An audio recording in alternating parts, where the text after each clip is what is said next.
let us start. I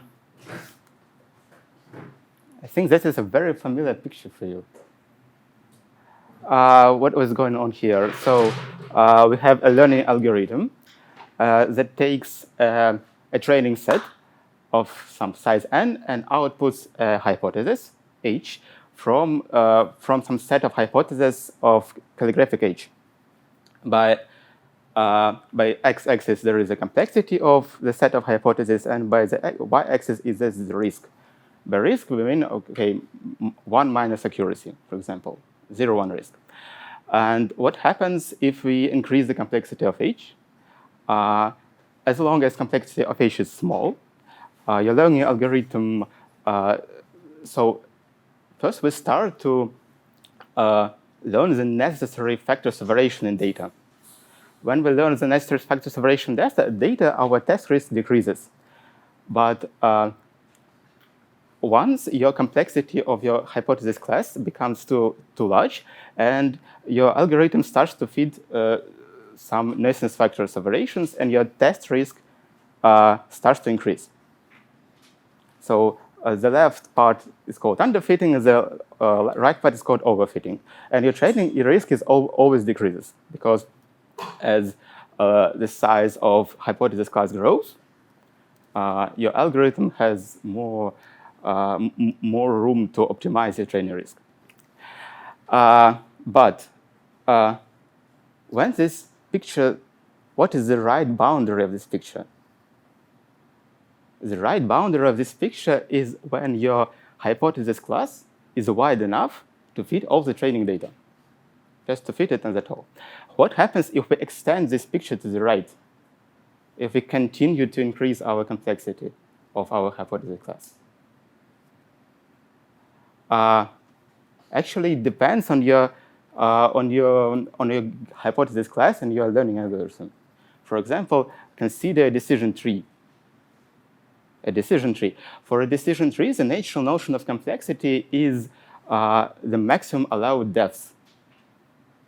If you increase your maximum allowed depth, then when your number of leaves become equal to the number of training data, then you can fit all the training data. And if you increase the maximum allowed depth further, nothing happens, actually. You are already is able to feed all the training data. And your test risk just stays constant. However, for neural nets, the picture seems to be different. As we see, on the left is the classification error, on the right is a mean squared error. I think it is binary mist or something like that. As we see, when we reach the number of parameters, when the number of parameters is equal to the number of training points, you overfit widely. And then if you increase the number of parameters further, your test risk starts to decrease. And that's a very strange phenomenon. Actually, this same phenomenon, a very similar phenomenon, we can observe in random forests and in boosting. When we increase the number of leaves in a tree, and then we increase the number of trees. And after we start to increase the number of trees, our risk further decreases.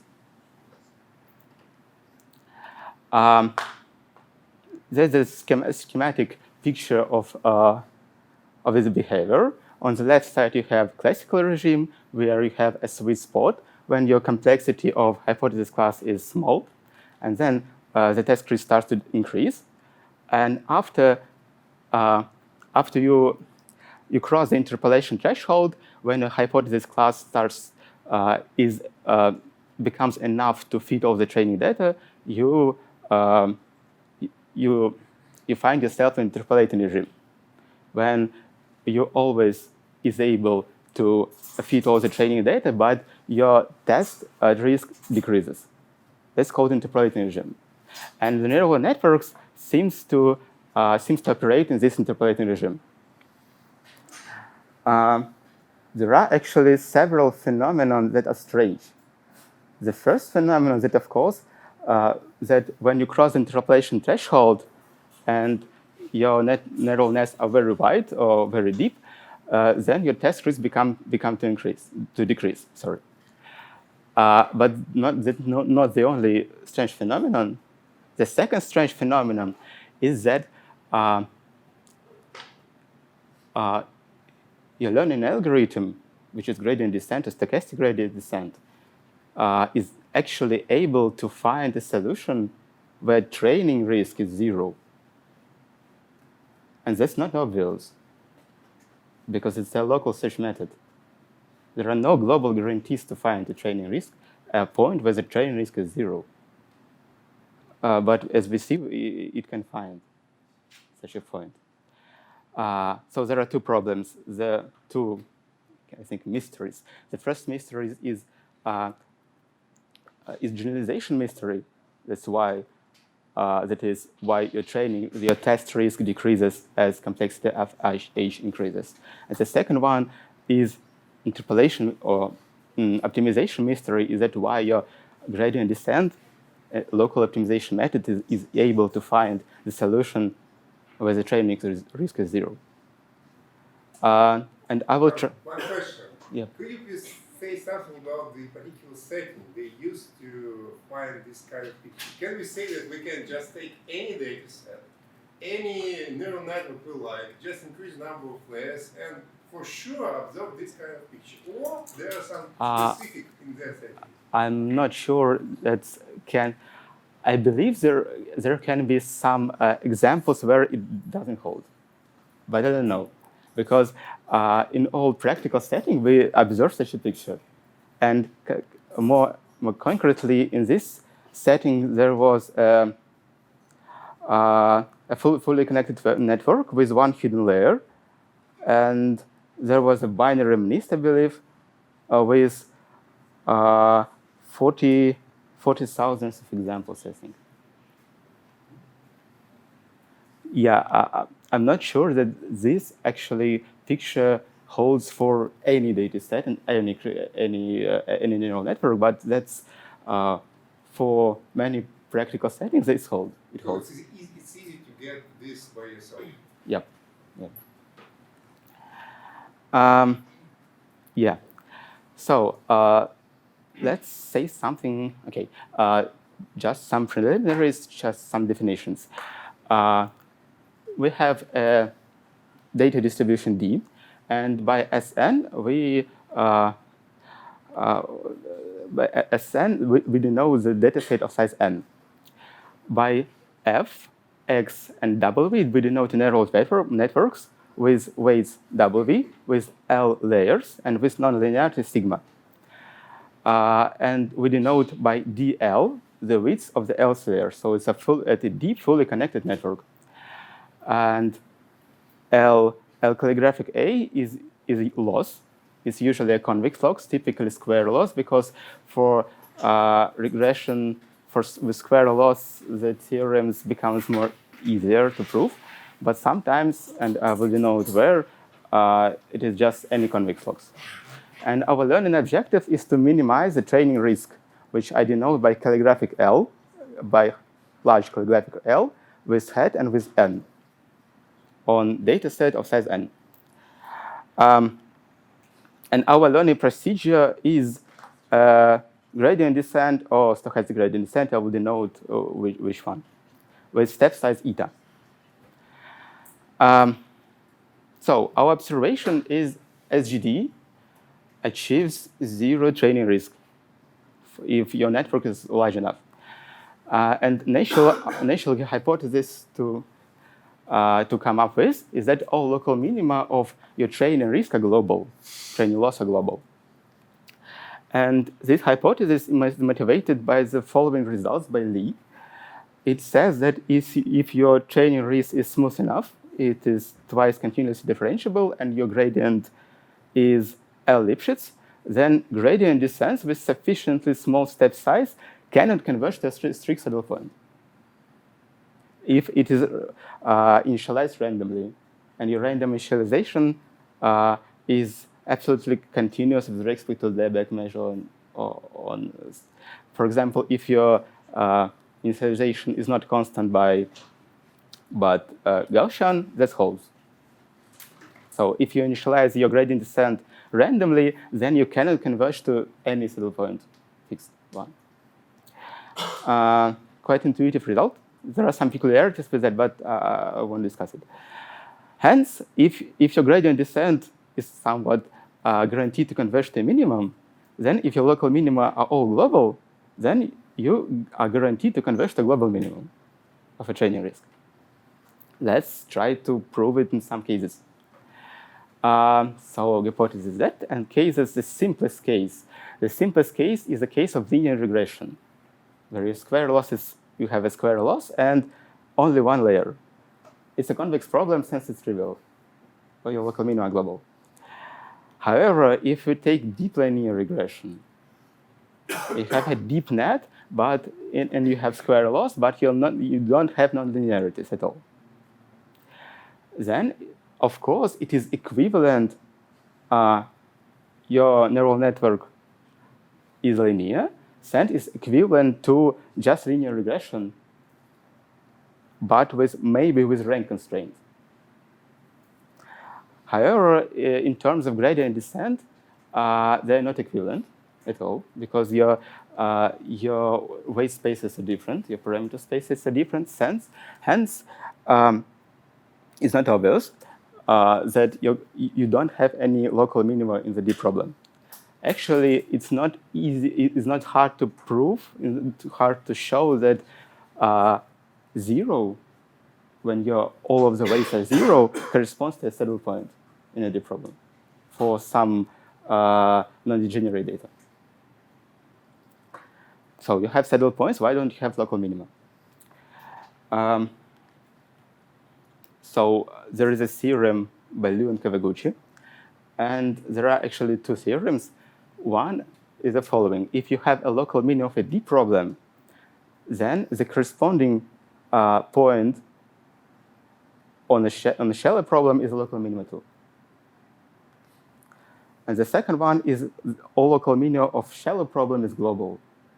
The second theorem is, of course, trivial if there are no rank constraints. But if there is a rank constraint, it's not trivial because the problem is not convex here. Yeah, I forgot that if you see, your shallow problem is convex if there are no rank constraints. However, if there are constraints, it's not convex. And the deep problem is always non-convex since there are saddle points. From these two theorems, trivially follows that all local minima of deep problem is global. Why? Because if you have a local minima of deep problem, then it corresponds to a local minima of shallow problem, and all of them are global. Since all of them are global, they all have the same value. Since all of them have the same value, then all of them are global in a deep problem. It's quite trivial. Yep. Yes, I will give you a proof outline of a theorem one. The proof outline is very simple.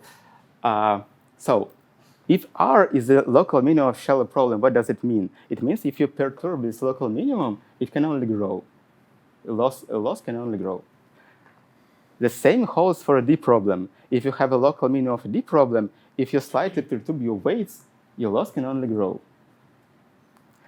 And hence, what you need to prove actually is that any perturbation of weights of shallow problem are representable with perturbations of weights of a deep problem. If it is, then the theorem holds. That's not trivial, but that's the idea. Mm-hmm.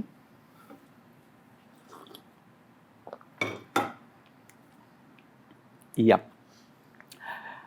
Other cases. This was a linear case, which is not that interesting. If you have a shallow nonlinear regression, I mean, if you have a square loss and you have one hidden layer, and you have some nonlinearity. In 1995, it was proven that if your hidden layer is wide enough, I mean, if number of neurons in a hidden layer is greater than the number of training points, and your nonlinearity is analytic and non-zero, for example, sigmoid or soft plus, then all local minima are global. There is also generalization of this result. If you have a deep net and you have some layer with index L that is wide enough, and after this layer, the network only contracts, becomes narrower and narrower, and also this nonlinearity is analytic, then all, in some case, non-degenerate local minima global. Yep, I will give a proof outline of the first theorem. But what about the beginning of the network? It doesn't matter? The size doesn't matter in the beginning? Yep. Yes.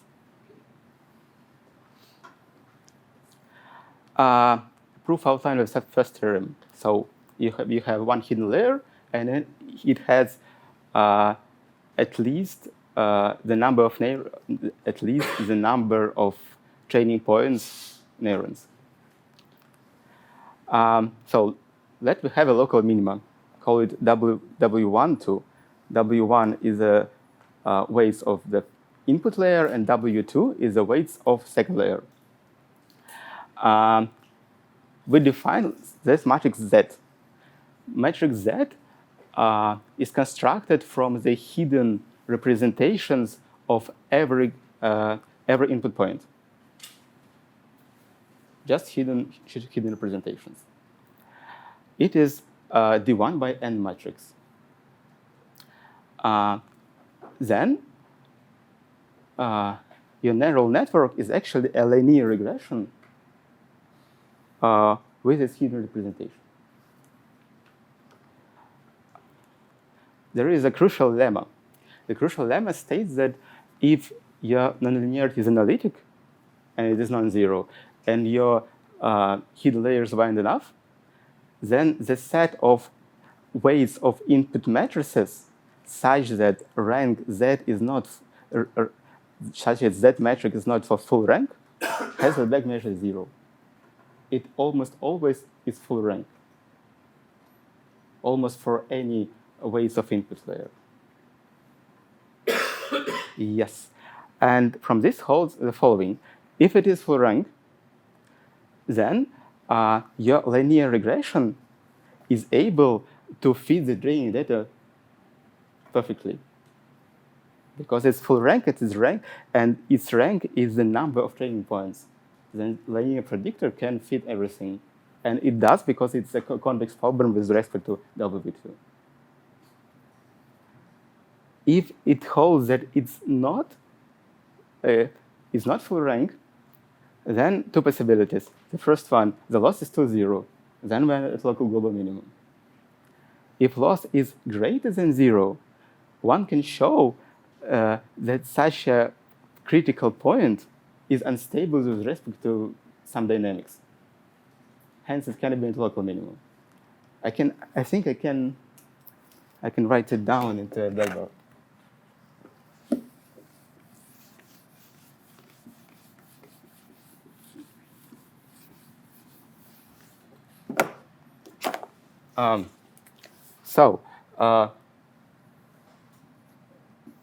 Let it be a parameter space, W1, 2. And we can find hypothetical local minima here. By lemma, and it is here,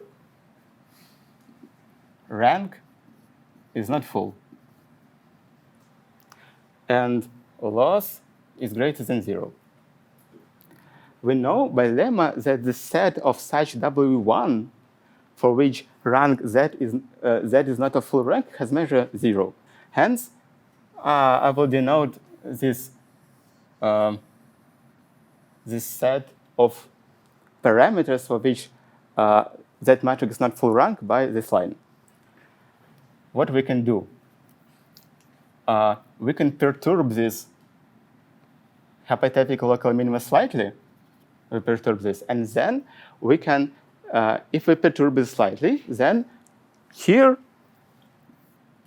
rank of Z is n. Yep. Then what we can do, we can start a gradient descent on WB2. We're just solving linear regression with full rank matrices of features. Hence, it will lead us to some point that's gradient descent on V2. That it will lead us to some point where loss is 0. Since here the loss was greater than 0, then it is greater than 0 in some vicinity of this point. Hence, what we have shown that we slightly perturb this hypothetical local minima, and our dynamics lead us to the point which is out of some vicinity of this point. And by definition, this means that this point is unstable in Lyapunov sense.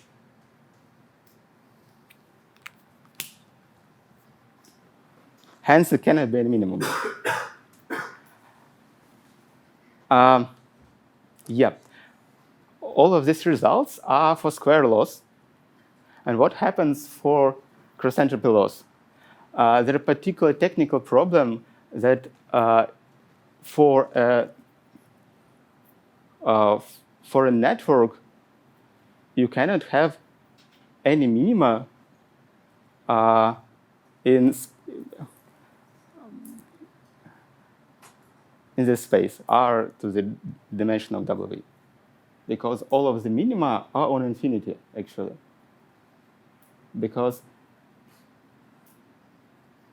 if you have minimum, if you have some point and your network classifies perfectly the training data set, then you can increase the norm of the last layer, and your loss only decreases. Hence, all of the minima are on infinity. And that's a technical problem. And I will give you some definitions also. I will define a sublevel set as a pre-image of the interval minus infinity to the alpha. It is a set of all possible weights for which your training loss is less than alpha. I will define local value as a connected component of a sublevel set. And we'll define bad local value as such a local value for which the infirm of loss there is greater than the possible infirm. For example, if you have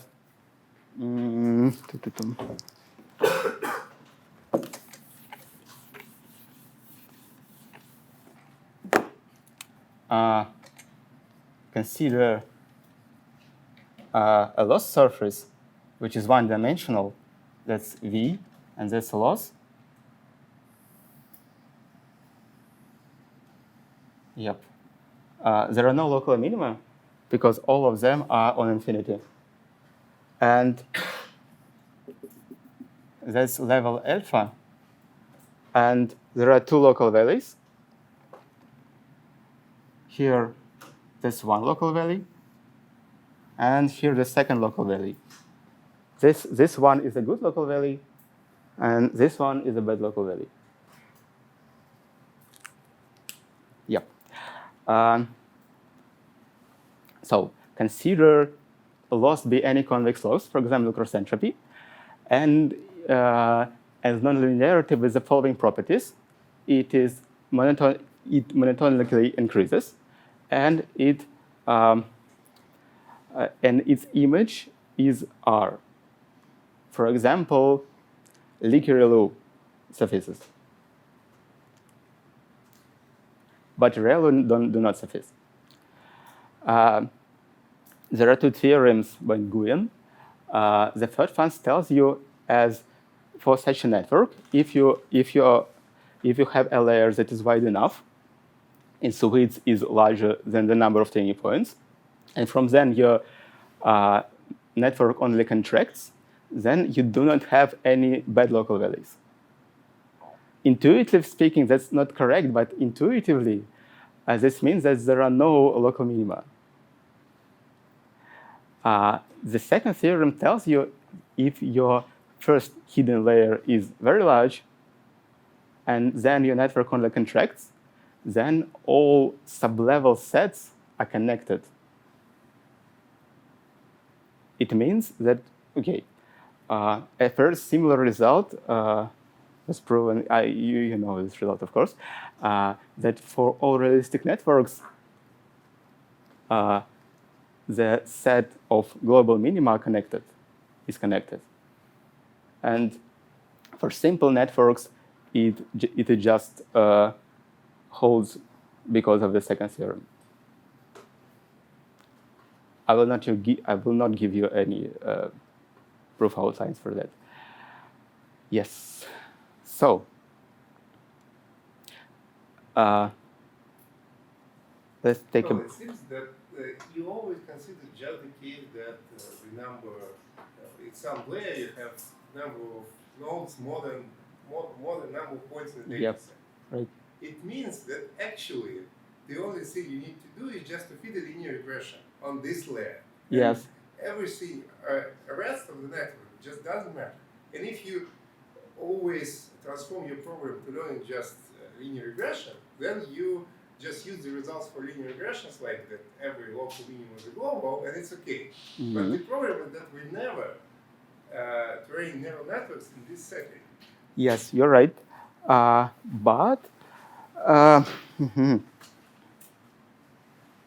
Actually, I'm not trying to prove that it is. My setting is not if you just fix all of the layers before the last one and then fit a linear regression. We actually learn all of the layers simultaneously. And if we learn all of the layers simultaneously, then it's not obvious why there are no other local minima, even if your last layer is able to fit the data perfectly. Well, maybe, but anyway, it is not surprising that you have such a good result for this particular setting. Maybe you're right. I think if your layers are not this wide, then you have to you have to introduce some assumptions over data points, maybe some superability, something like this. It's not trivial, but the general result is so. Yeah. There is also one phenomena that we didn't see on on this plot.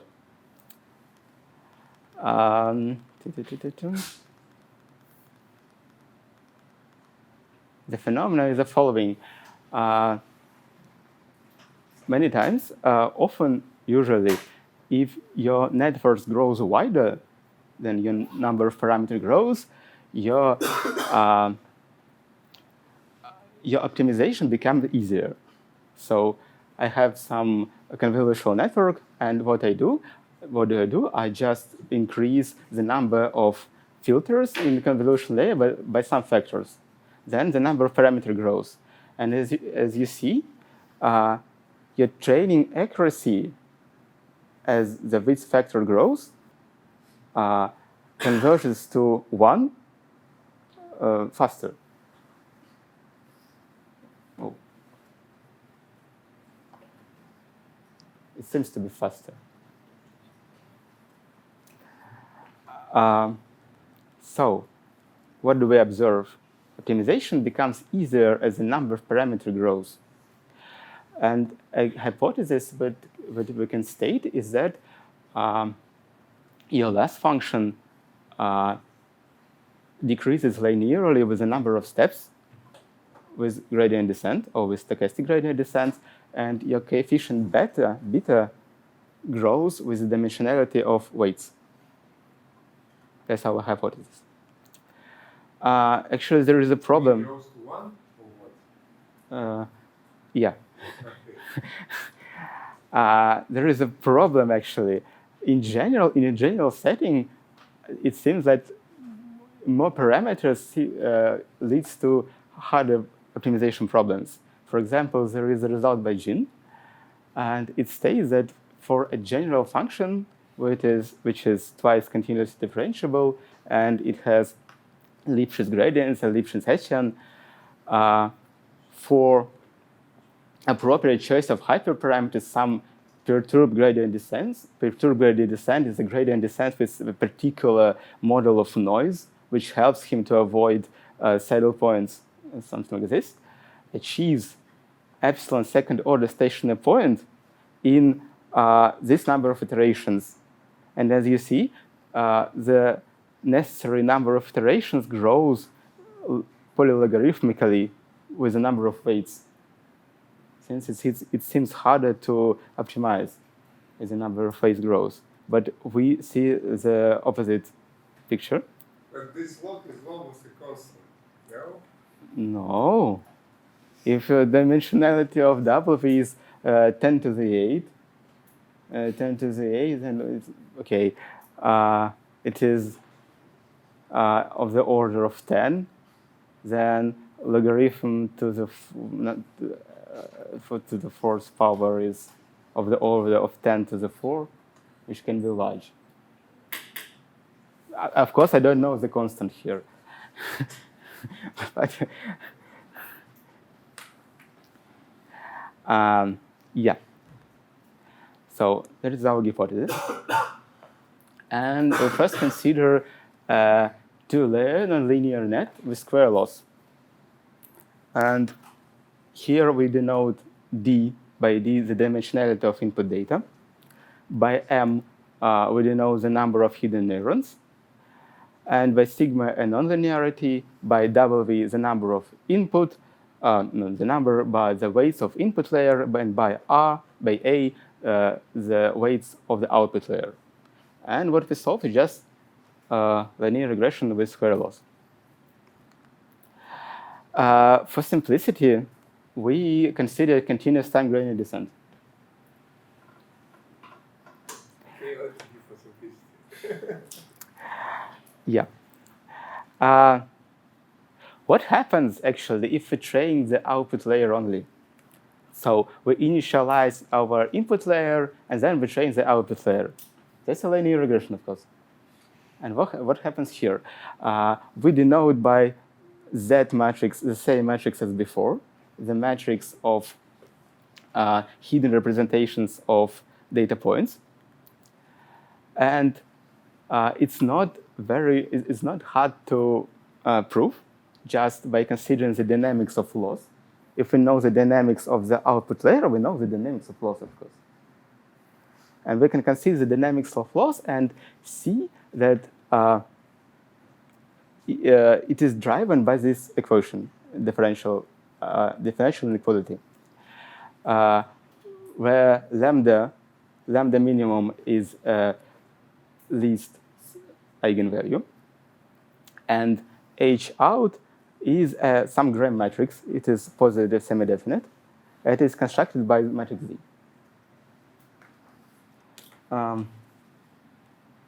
Maybe it's not very obvious, so I can show you why.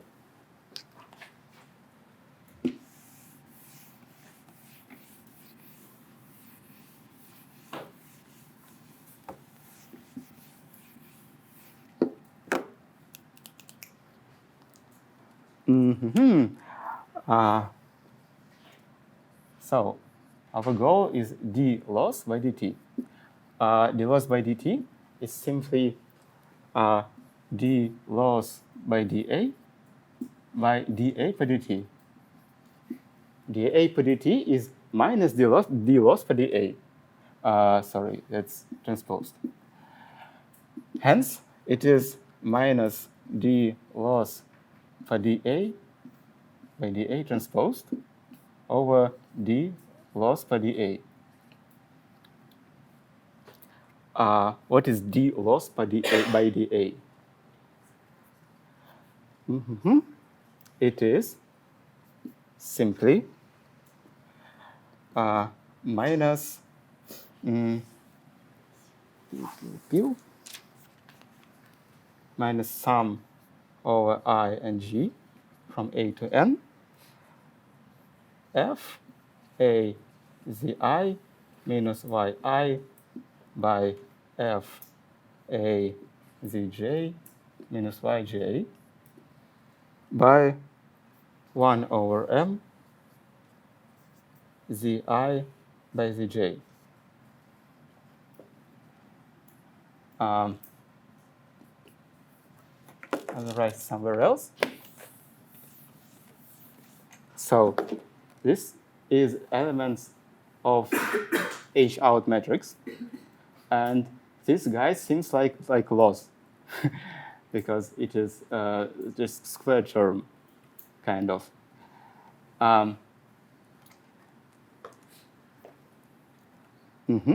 So it is in a vector way, in a vector form. It is y minus f. F is, let f be a vector of all of the predictions of our network. 1 minus f transposed by h out by y minus f and minus here. Right? And we can upper bound it with minus minimal eigenvalue of h out by this guy squared. And that's loss. But 2 losses, sorry.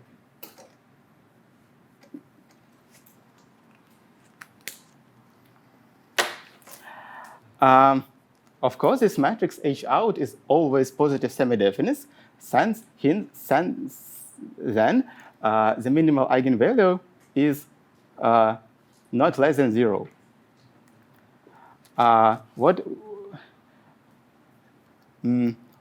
What we need to prove it is greater than 0. From lem of Yu and Chen that I have already mentioned, if your sigma is analytic and your hidden layer is wide enough, it is larger than the number of neurons, then almost surely with respect to random initialization of weights of input layer, your matrix H out is full rank because your matrix Z has rank n. Hence, your minimal eigenvalue is positive, and you have this type of dynamics.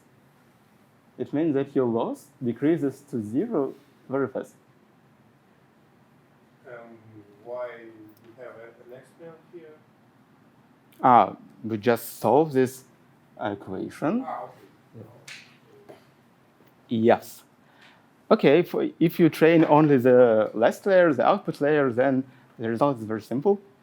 However, if we train only the first layer, the input layer, the result is more complex. It turns out, I will not show you, but it is just considering the dynamics, the similar dynamics. If you train only the last layer, then your loss is driven by this type of linear non-inequality with a different matrix, which I called H. And that is the definition of matrix. The problem with this matrix is that it depends on weights of the input layer, and your weights of the input layer changes over the optimization procedure. Hence, it is hard to guarantee that the minimal eigenvalue of this matrix is always bounded from below by some positive number. That's not trivial. So the dynamics. How it is bounded? Let at initialization, your input layers are initialized with Gaussian. And by lambda 0, I will denote the minimal eigenvalue of matrix H, of expected matrix H at initialization. Since your weights are random, you can expect it over and obtain minimal eigenvalue of the expected matrix H. It turns out it's a lemma that if all of your training data are non-parallel to each other, then this lambda 0 is positive. If we are able to prove that for any time t, your minimal eigenvalue of matrix H is lower bounded by some constant kappa by lambda 0, which is greater than 0, then you have a similar type of dynamics, and your loss converges very fast to 0.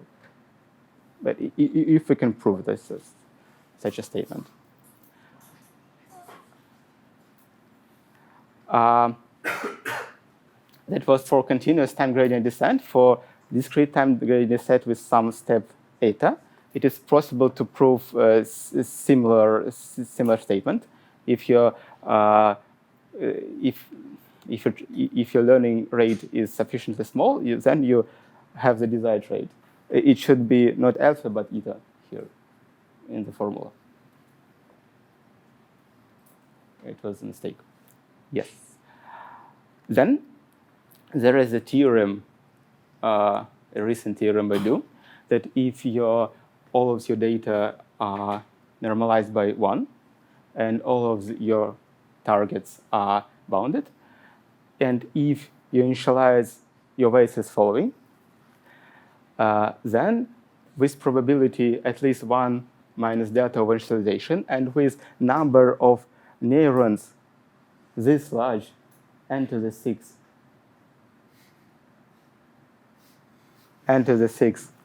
yep, then you can guarantee that your minimal eigenvalue of this Gram matrix H is lower bounded by lambda 0 over 2.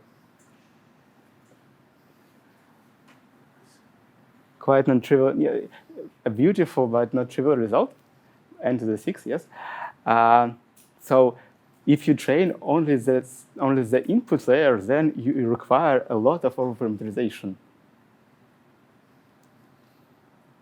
And that's bad. Actually, there are recent theorem that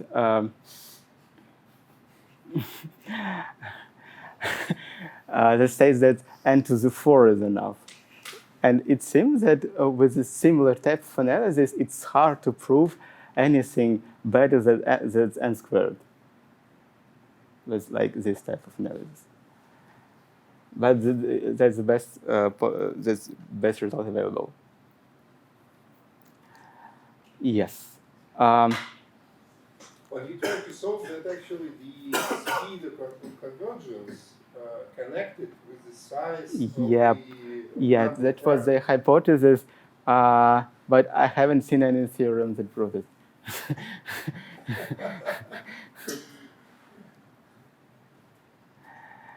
So you can't say that the minimum eigenvalue is somehow connected to the size of the matrix? No. It's just lower bound is by lambda 0 over 2. That was the first part. So why do we need the lower bound of the minimum eigenvalue? So who cares if it is 0? Because of the dynamics. Here are the dynamics. Here is the dynamics. If it is 0, then you cannot guarantee that your loss decreases. But if it is greater than 0, then your loss decreases very fast. Yes, but this is a standard result for gradient descent, that it actually converges with the speed that is proportional to actually the ratio of minimal eigenvalue to the maximum eigenvalue. This kappa seems should be 1 over lambda max. This is the known result. And, for linear regression, I believe. Well, for any for any function that is gradient. So actually, the interesting thing is about the dependence on the dimension of the number of parameters, because for the gradient descent method, there is a general belief that this type of method do not actually depend on the dimensionality of the optimization the number of parameters that we optimize. And you say that it actually depends with this log in a 4 power. And it is very interesting why this is so. But here, this is just the standard theorem. Do you claim that for any loss function, your gradient descent will converge to 0? No, it won't converge to 0. Oh, no, I didn't get why it is trivial. Why it is not a theorem. So because previously you say that the minimum is actually 0 for this type of function. Yep. Okay. Yes, I have said that all local minimum are global, but still there can be saddle points, and your saddle points can be arbitrarily bad. Yes, but the gradient descent do not converge to saddle point. It escapes from that. Do you mean from this theorem? Or from I another? don't know about this particular theorem. This is about the dependence on the dimensionality. Yep. Actually, if you have a very bad saddle point, then your gradient descent will converge eventually, but it will converge in a slower rate.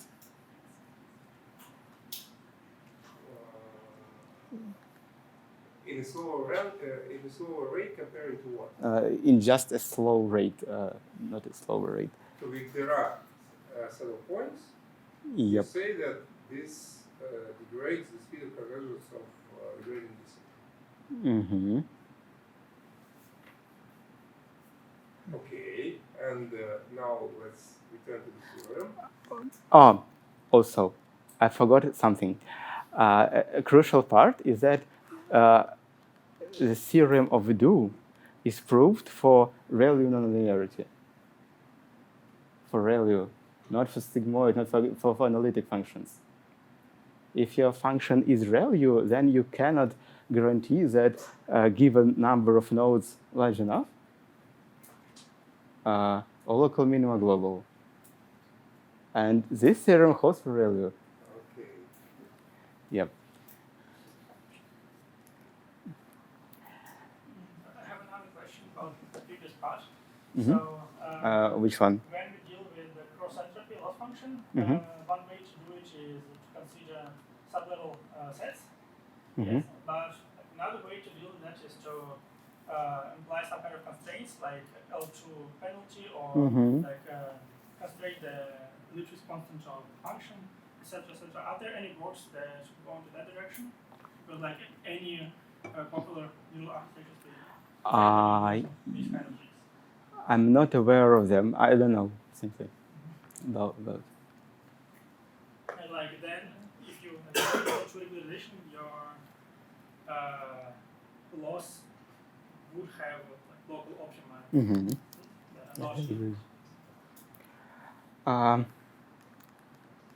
If you want, we can do a small break because the second part would be not connected to this first part. No, I think that it would be better to continue now in order to finish in a reasonable amount of time. The second part, so we discussed, we do not answer, but we don't have any reasonable answer, but we discussed why can gradient descent achieve zero training risk when our networks is large enough. And the second phenomenon is why when the network is large enough, when networks becomes larger, your test risk decreases in some sense. So our observation is that the test risk of networks found by SGD decreases as width grows. And our hypothesis is the following. It's widely believed hypothesis is that there is some complexity measure of a network, some abstract complexity measure with following properties. The first property is that it correlates with test risk. It means that when your network is simple with respect to your complexity measure, then it will, and it still finds minimum or global minimum of train risk, of train set, then it will find a reasonable minimum on a test set. The second property that it is implicitly minimized by SGD. It means that over all solutions where a training risk is 0, your SGD chooses the particular one with minimum of this complexity measure. For some reason, I don't know why. So let's deal with the first question. Let's try to find the complexity measure of the network that would correlate with test risk. And the standard test definition is the following. So we have some definitions. Let's denote by F the predictor, for example, a neural network. By N at F, we denote the complexity of this predictor for some complexity. By F with a hat, with index N, we denote the solution found by some learning algorithm A on training data set S with index N. And this solution is belongs to some family of predictors F. By R at F, we denote the risk of predictor, the true risk over the distribution of the data. And by R with a hat, we denote the empirical risk of predictor on a data set. And our goal is to bound the difference between test risk and train risk for our learned network F hat. And it is bounded by some abstract bound, which depends on complexity of this predictor, on N, which is the number of training points, and on delta. And this delta is the measure of our uncertainty. And by complexity measure, do you mean some particular complexity No, measure? some abstract complexity measure. Abstract. Some abstract complexity measure, and next slides I will discuss some of them, some of the possible complexity measures. Let's discuss something about this bound. It is trivial that if your delta gets smaller, then your bound grows. Then for small delta, you have to be very certain about your bound, and the bound should grow. This bound also depends on the number of data points, since it seems like the statement on the left-hand side is some kind of concentration bound. Your training risk concentrated over test risk. Hence, the bound decreases as N increases. And as your network becomes simpler, this bound should get tighter. And the most usual form of bound is the following. And this form of bound actually comes from the use of Hövdingen equation or some variant of Hövdingen equation, the square root. Yep. So let's discuss some particular bounds. There is a class of bounds that I will call worst-case bounds. Sometimes it's called uniform bounds. This bound is just supremum of the test and risk difference over the class of predictors F. We just the statement on the left-hand side is a random variable for two reasons. Because your data set is random, since then the training risk is random. That's the first reason. The second reason is that since your data set is random, then your learned predictor is also random. And it's very hard to deal with the second type of randomness, because we do not know. It's very hard to reason about your learning algorithm. And we just supremum this randomness over. And what will remain with is some quantity which should concentrate over 0 intuitively. And this type of bound leads to complexity measures that depend only on the class of hypothesis, on class F. Actually, this, if you, okay, that's the worst case bound. Let's fix some network architecture. And by F, I will denote the sets of all networks of the given architecture. I mean, I take all of the possible weights, and this constitutes my F. And let my risk be just 1 minus accuracy. So my Y would be either +1 or -1. It should be a binary classification. And I will say that my network answers correctly if it produces an answer of the right sign. That's the natural way to come up to VC dimension, actually. But we will not do this because it fails, and it fails for one simple reason. The simple reason is the following: since it's worst case bound, if you have a bad network with huge test train risk difference, then your bound is very bad. If you have a network that test risk is large and the train risk is small, then the bound is very large. And it happens that such networks exist. There is an experiment similar to experimental junk. I think everyone knows this paper over generalization is rethinking or something like this. The name.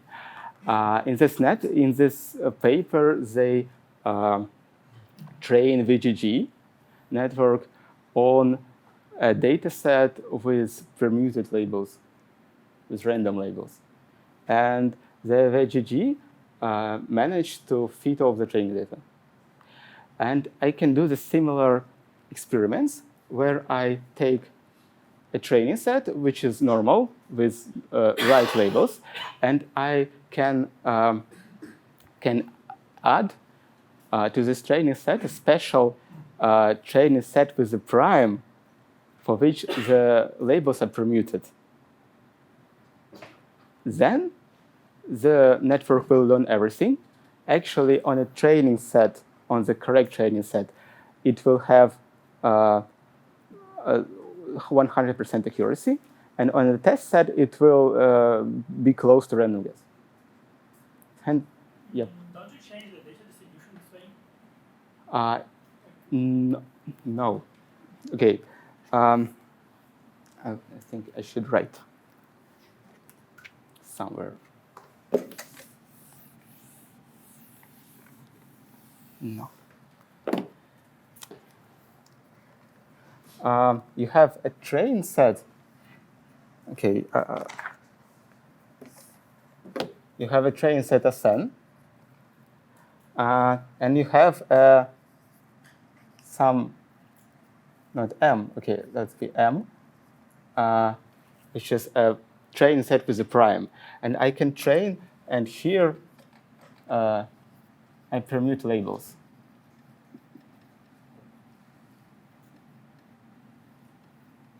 If I train on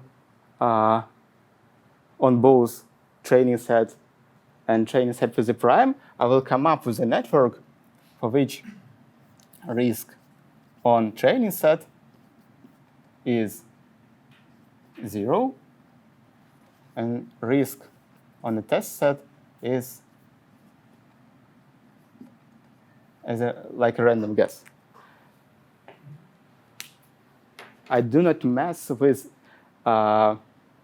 distributions because actually, if I sup over, it doesn't matter on which set I do my training, actually. That's why it's possible. Hence, the bad network exists and the bound is vacuous. How to mitigate this? The one way to mitigate this is just to narrow our hypothesis space F. I can reason about which networks are bad, actually. And I can narrow my hypothesis space to read out of the bad networks. And for some cases, it is necessary to use scale-sensitive risk, for example, margin risk. It is technical detail, but it is. Just remember this risk. It is called gamma margin risk.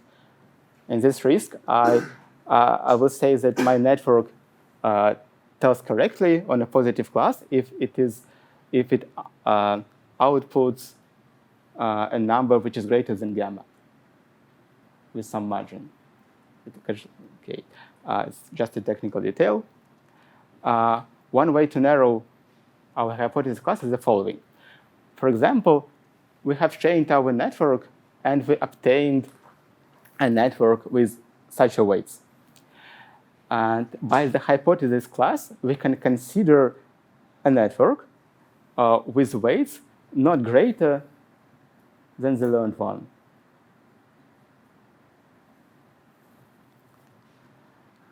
Yep. And such a bound will necessarily depend on weights of the learned network. And the learned network is not bad? We believe that it is. Okay. Our goal is to learn the network and tell if it is good or bad without considering a validation set. And there are some examples, a very old example for 10H net, and their bound depends on L1 norm of output layer, but doesn't depend on the number of nodes, number of weights. And a very recent example, it holds for any feed-forward network, and your bound depends on Lipschitz constant of a learned network, which is quite intuitive because if your network has low Lipschitz constant, then in some sense it is simple. It cannot vary too much. And if it managed to learn the actual training set, then it cannot go very wrong in a test set because it cannot vary too much. That's the intuition. Yep. Next. So that's the worst case bounds. Another approach is the following. Consider we have a stochastic learning algorithm. And hence, your learning rule is stochastic. And it has distribution Q conditioned on Sn on your dataset. And we can formulate the corresponding bound, which is formulated for the expectations over your stochastic learning rule. And there is a class of bounds, which is called Peck-Bayesian bounds. For these Peck-Bayesian bounds, your complexity measure of your network, which is stochastic, is just scale divergence with some prior over predictors. So you first come up with some prior over predictors, and then your learning rule outputs some distribution over predictors, and you compare it with scale divergence. And yep. What are the pros for this approach? Is that your bound actually depends on your learned predictor. Not your predictor is stochastic, but it depends on it. The previous bounds, the worst case bounds, cannot depend on the predictor. And this one depends. And the cons is just it is vacuous. If, for example, your P is a continuous distribution, your prior is continuous distribution, and your posterior distribution Q is discrete. For example, it's not stochastic, but deterministic. Then your code divergence becomes infinite. and your bound is vacuous. And how to deal with it? So if your learned network is deterministic, your learning rule is deterministic, and your prior is continuous, then it is infinite. I should also discuss what could be prior. What is prior for? For example, if you believe that all of the good networks has low weight norms, then you can encode it into prior. And that's the sense of it. If you believe that if your Lipschitz constant, when your Lipschitz constant is large, it constitutes to bad networks, then you encode it into prior.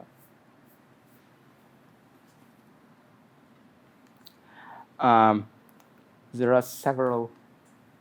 There are several ways to deal with situation when your learned network is deterministic, learning rule is deterministic, and your prior is continuous. The first one is just to consider stochastic predictors instead of learned one. You just optimize the right hand side of the bound, that is the bound and the training list of a stochastic predictor, and you optimize it over Q, and you initialize Q with delta function centered in the learned predictor. Then in this type of analysis, what you reason of is the performance of some stochastic classifier, but not your original classifier. But in some sense, in some settings, it gets you to non-vacuous bounds. In some simple settings from MNEs for some simple networks. Another type of analysis is the following. If you consider, okay, let me explain something.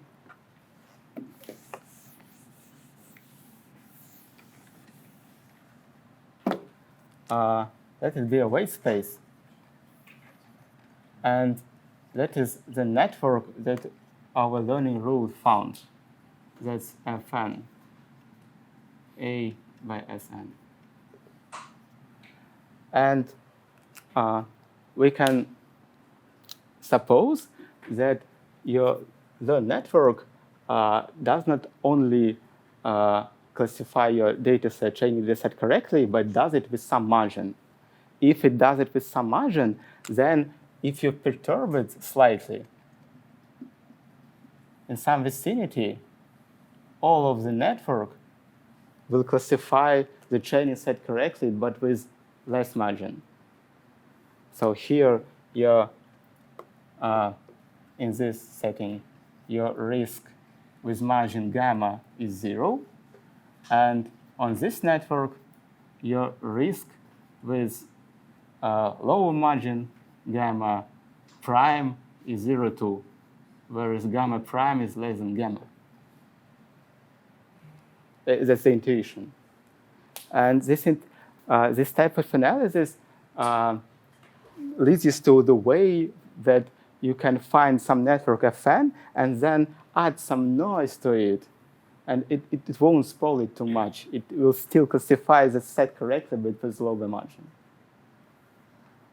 And using that type of analysis, you can derive this type of bound. I will not discuss why.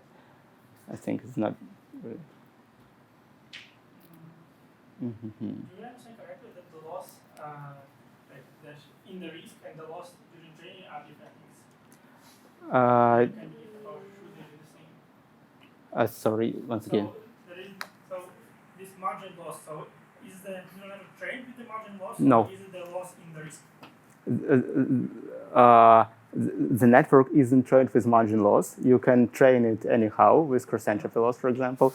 And if it turns out that it can classify a training set with some margin, then if you perturb the learned network slightly with some noise, then it will still classify the training set correctly, but with smaller margin.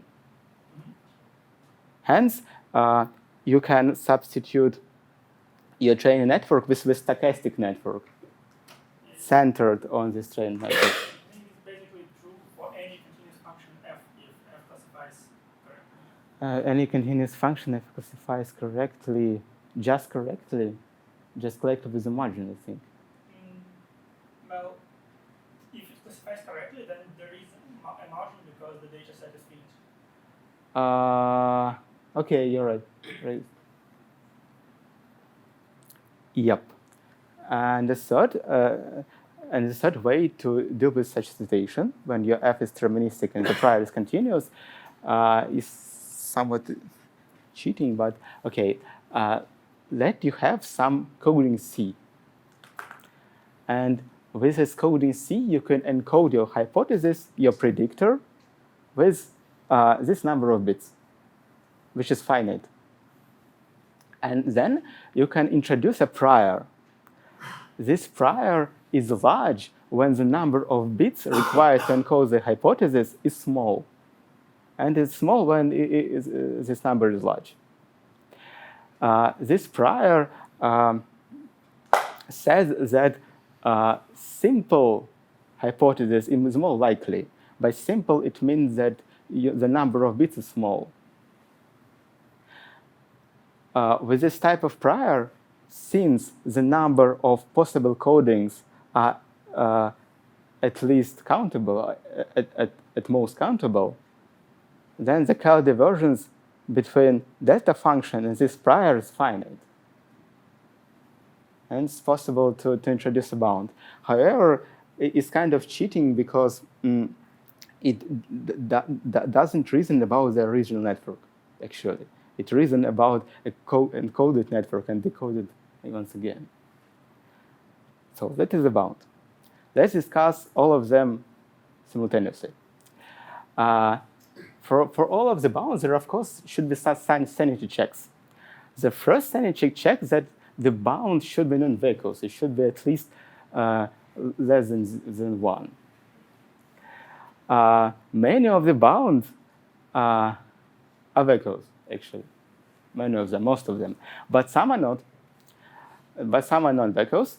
However, this property is not the only which is important. The second important property is that all the good bound should reflect the same widths, depths, batch size dependence as generalization error. We see, for example, that if your batch size increases, when your batch size increases, the generalization drops. And the bound should reflect the same type of dependence. It should, of course, decrease with dataset size. When your dataset grows, your generalization error gets smaller, and the bound should always get smaller. The fourth, it should increase with proportion of random labels. And the fifth, it should apply directly to original learned network, not for its stochastization or discretization. And all of the batch mentioned bounds fail at least one of these properties. There are no ideal bounds, actually. And just to illustrate this, most of the bound, not every bound, but most of the bound depends either on Lipschitz constants of the learned network or on L2 distance from initialization. There are two properties. For example, and as we see, as training size grows, your test error decreases. However, the Lipschitz constant increases, and the distance from initialization increases too. That's the first row. Also, for batch size, for small batch size, the test error is usually small, and for large batch size, it grows. And your bounds, what Nishabu and Bartlett are bounds that dependent on Lipschitz constant, get smaller with larger batch size, and the same happens for L2 distance from initialization. So the bounds reflects somehow opposite behavior from this generalization error. That's bad. Yep. So then there there are no ideal bounds. Actually, let's return to our observation. Our hypothesis was that there is no network complexity measure that correlates with test risk and is implicitly minimized by SGD.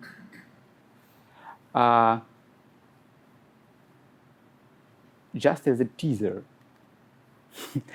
I will discuss some results about the second property. It is somehow a trivial result that in the case when the number, if you have a linear regression, for example, here it is, and your x is RD, in a case when the number of features is larger than the number of examples, and then there is a linear manifold of minima. Not a single minima, but a linear manifold of minima. So that's the parameter space W. And that's the manifold of minima. Here, your risk on a set is 0. Then, if you start, since the network is linear for square loss, the dynamics of gradient descent is also linear. And if you start with 0, it will just converge to the minimum L2 solution from all of these points. It will choose a minimum L2 solution. That's the example of implicit bias. There are many solutions, and you choose a particular one, which minimizes some norm, L2 norm. What happens for neural networks? It turns out that the solution that we choose depends on the magnitude of initialization. It was proven that if your initialization has large magnitude, then SGD finds minimum no solution in some Hilbert space. Not a minimum L2 norm, but some norm. And if your magnitude is small, then no one knows.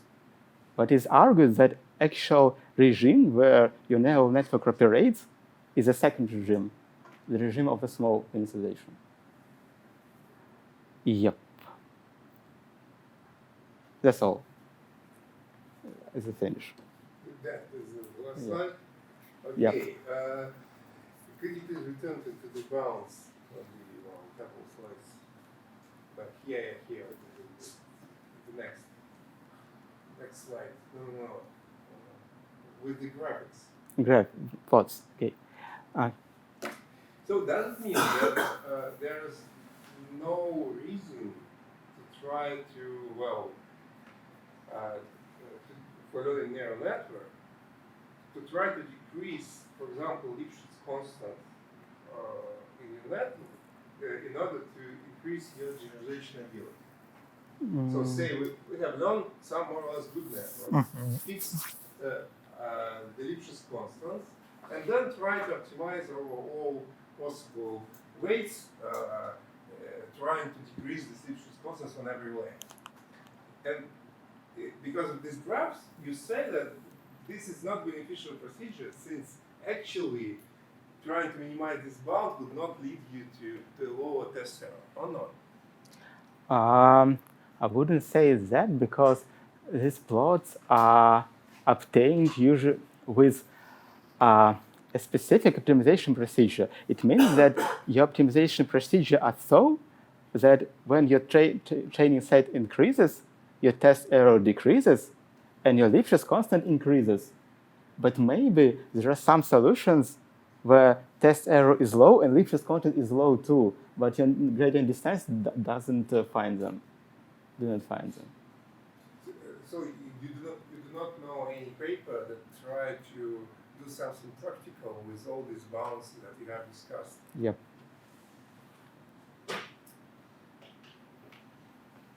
Any other questions? Too hardcore, I think. Okay, let's thank the speaker for this.